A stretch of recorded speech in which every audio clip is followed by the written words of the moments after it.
Thanks, Mallory. The transition is always fun when you're sharing screen and then have to start again. But I've got to say, I really appreciate you taking the time to share the facts with us. I know for me personally, I can absolutely attest to it feeling so much different from just 2, 3 years ago to where it is today. And actually, just a quick story there to kind of bring the facts to light.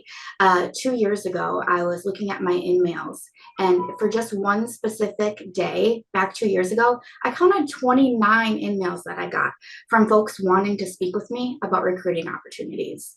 29. And then you fast forward to today, and I swear it's like pulling teeth just to get an interview. So definitely can attest to it just feeling different and kind of feeling like a recruiter whiplash. So glad that you were able to share that with us.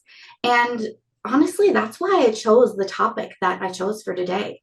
I did this presentation today so I could share my recommendations on how you can use the Fast Five framework to grow your network and ultimately to grow your career. Before we get into the weeds, I'd first like to share just a little bit about me. I've got 8 years of recruiting experience under my belt, from Mall of America to SPS Commerce, then Target and Nike. And I've really had the opportunity to kind of hone my craft, learning from some of the absolute best and brightest in the industry. I'm also a bit of a self-proclaimed sourcing geek. I say that, and I'm sure there's more of you on the call. So if there are any more sourcing geeks out there, please raise your hand. Make me feel like I'm not alone here. But I don't know what it is. There's something about getting into a new search that I can just get into a rhythm. And if I'm not paying attention, like hours on end can get lost. It just consumes me. So if you ever want to geek out with someone about the latest and greatest sourcing trends, seriously, like I'm your girl right here. On a personal note, live in Lakeville, Minnesota with my husband, Zach, and our 2 kids. We have a 4-year-old boy, or sorry, a 5-year-old boy now named Jace, and a 3-year-old girl named Kylie. And I can't forget about our little fishy. And real quick, funny story. So my 5-year-old wanted to name him Lucas after his 10-year-old cousin, of course, his bigger cousin. He looks up to him. And he said, okay, well, I want to name him Lucas. And I said, well, how about we name him Little Lucas so that way we don't get him confused with Big Lucas? And long story short, somehow it got lost in translation. Now we have a fish and his name is Big Little Lucas. So that's a little bit about the day in the day life of me. And one last thing that I want to just point on, because I think it's important to know about me for today's presentation, I definitely like to think that I have an attitude of gratitude. I'm always trying to find the positives in any situation. So let's take Nike, for example. Most recently, I was a senior technical recruiter with Nike for the past 2 years now. And when I was unexpectedly told that my contract was coming to an end, honest to goodness, I was just absolutely devastated. It was really, really hard. And as hard as it was to walk away from a dream job, and more than that, a dream team that we had there, I will be the first to admit that this beautiful silver lining has started to come out of that. And so let me just tell you a little bit more about what I mean. After I found out that I was going to be leaving Nike, it was just a matter of days before these messages and these calls started coming in. And they were from hiring managers that I've worked for and helped hire in the past. They were from teammates, and they were offering to provide recommendations left and right. And all of a sudden, these networking conversations started popping up on my calendar. And even though nothing's resulted in a new role for me just yet, I really was starting to get my name out there. And that's when it truly felt like the reputation that I had worked so hard to build at Nike was actually extending beyond just that one single company. It's kind of a light bulb moment for me because all of a sudden it just hit me how powerful networking can be for your career growth.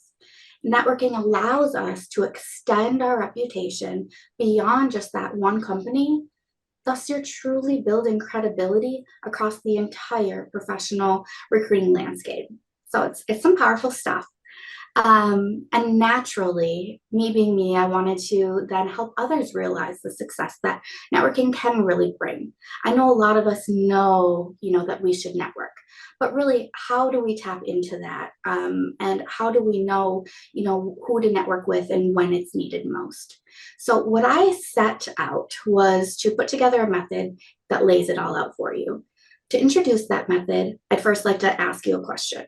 If you can just go ahead and drop in the chat your answers, I want to know if any of you have ever had someone offer to review your resume and then not follow through.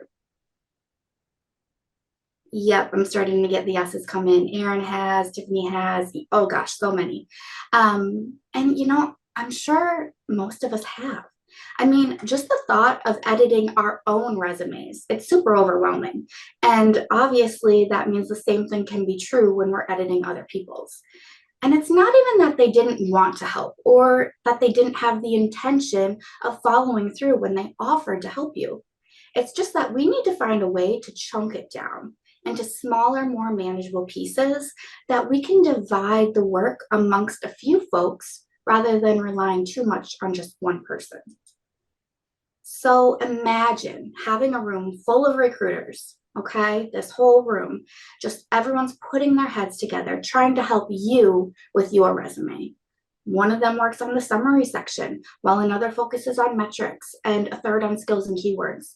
And just like that, we've transformed the overwhelming task of reworking someone's entire resume to small, manageable pieces. And that's the power of the Fast Five framework. It allows you to tap into a diverse pool of peers and mentors across your network, maximize the support and the impact they can have, while not asking a single one person for too much time. So how does this work? It starts with identifying a topic. You need to identify and first pinpoint a specific area of your job search that you want to focus on. And after that, once you have something narrowed down, I would recommend just ask. Say something like, hey, do you happen to have 5 minutes so you can help me review the summary section of my resume? I'd like to know if it's coming across well, that I've been a people manager and I'm open to stepping into individual contributor roles. The key is just to be specific and to be prepared. And then step 3, you reflect upon the advice that you get. You implement the feedback. And surely you have to make sure to make each Fast Five conversation count.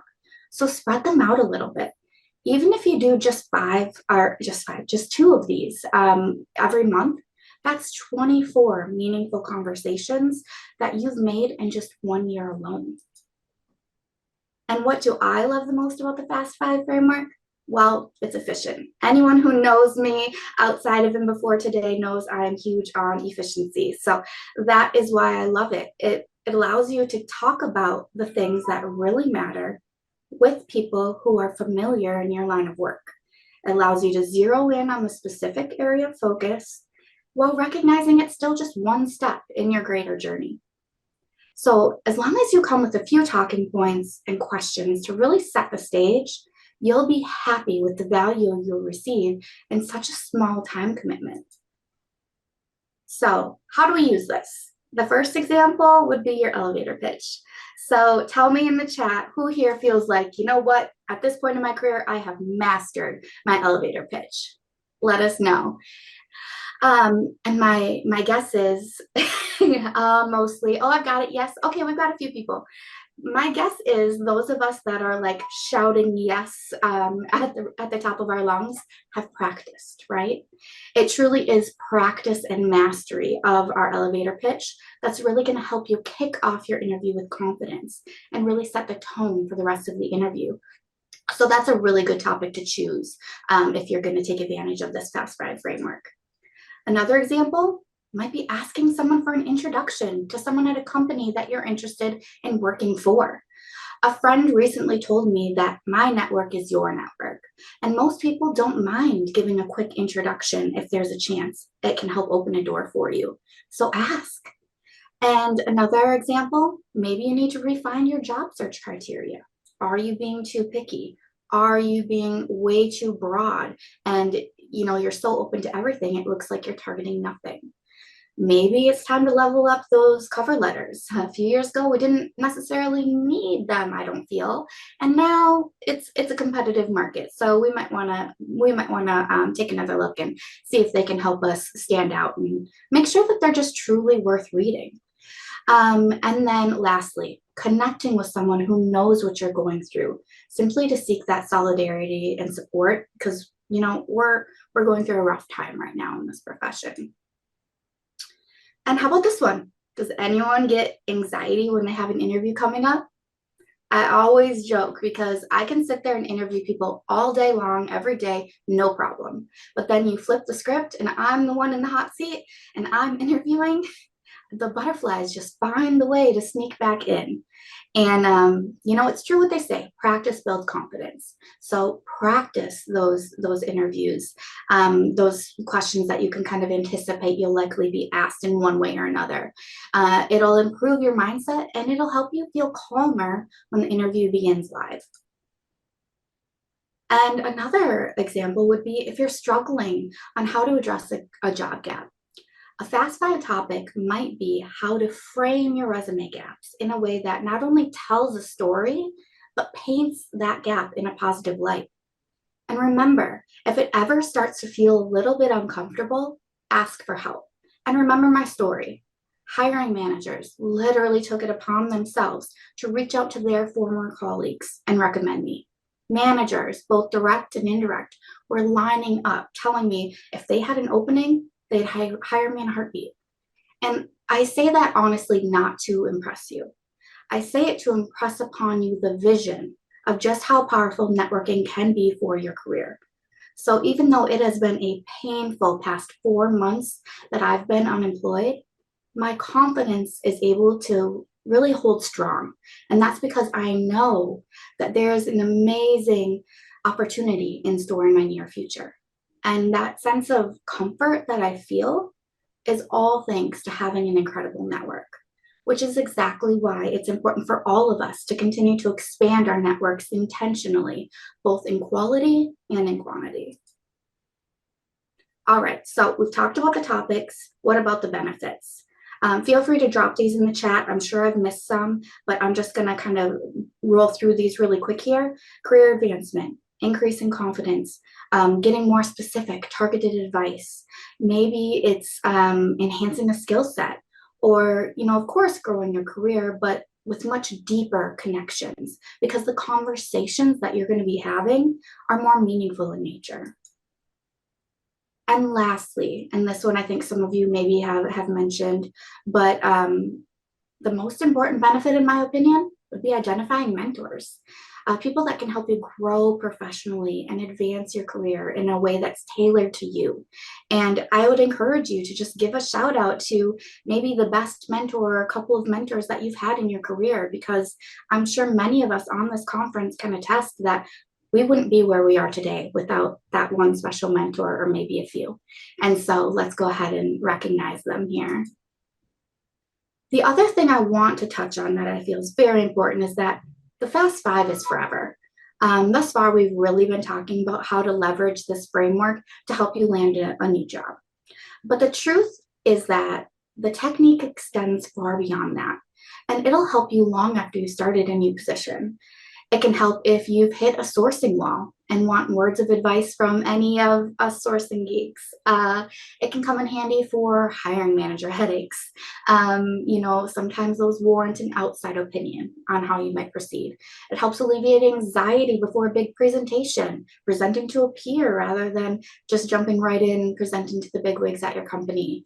It can be asking about, the courses, certifications, YouTube channels to follow.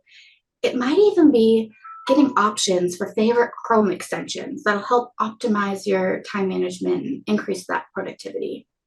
Asking for assistance with job descriptions, research in terms of competitive research. How are people finding theirs? Are you missing anything? How do you fill in the gaps?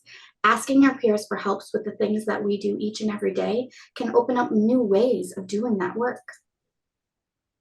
So as you start incorporating this network building strategy into your calendars, keep in mind, people are busy. let's just make sure that we are assuming the best of intentions and really accepting the advice graciously, because it's really important to be both open and receptive to feedback, especially when we're the ones actively seeking it out. So with that, I'd like to thank you for listening to me blab for the past 15 minutes. And I would invite you, if you're open to it and you're interested, please let us know in the chat if you want to have people, be invited to reach out to you for a Fast Five conversation. Maybe drop your Calendly link or your LinkedIn URL and say, I'm open to help, or you know what, I'm really good at sourcing strings. If you need help with that, I'm really good at resumes. If you need help with that, mock interviews, I'm your person. Let us know, and we can really start building each other up.